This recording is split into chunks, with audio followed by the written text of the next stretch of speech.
Namaskar, welcome to Sad Boy GAJRA. Please one like and one comment. Please support me. Status preview.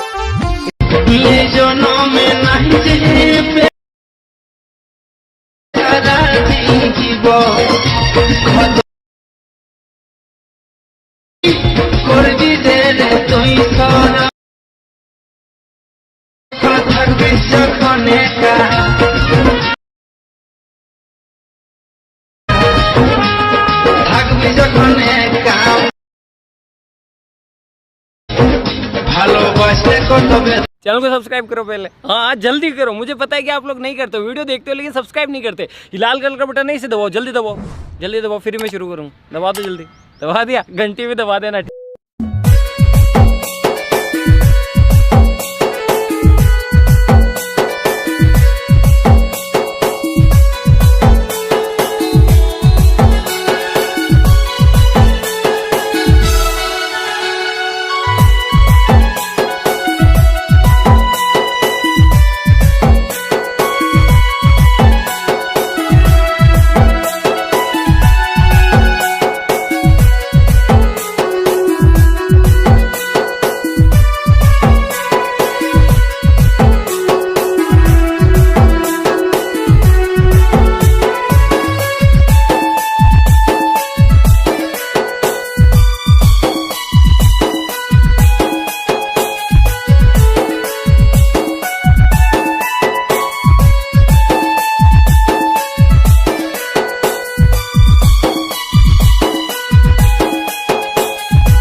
Bye.